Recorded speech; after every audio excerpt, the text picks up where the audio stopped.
Malgré les nombreux avantages du libre-échange, le protectionnisme persiste.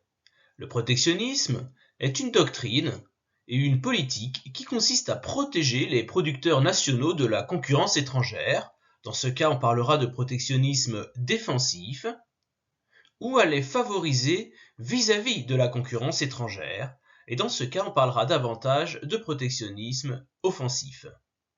Les nations disposent d'un ensemble de mesures différentes pour protéger leur économie.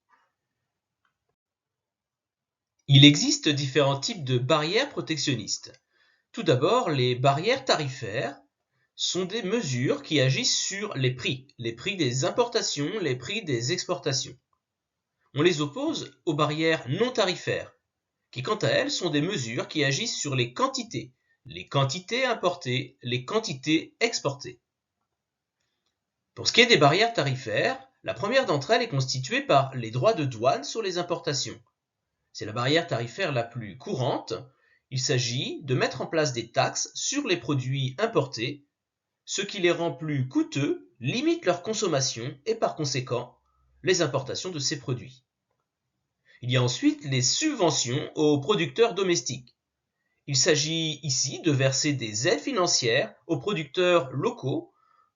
Ces aides permettent d'alléger leurs coûts de production et rendre leur production plus compétitive vis-à-vis du reste du monde. Finalement, on peut également agir du côté des taux de change en réduisant le taux de change.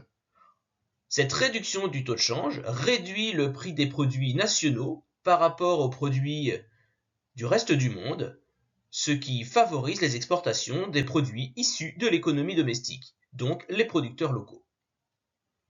Du côté des barrières non tarifaires, il y a tout d'abord les quotas sur les importations. Il s'agit dans ce cas de fixer une quantité maximale qu'il est possible d'importer. Les règles de contenu local. On accorde dans ce cas des baisses de droits de douane aux producteurs qui viendront produire localement ou assembler localement leur production. Et finalement, les normes techniques et sanitaires. On parle parfois ici de protectionnisme gris. Il s'agit d'élaborer des règles pour protéger les producteurs locaux.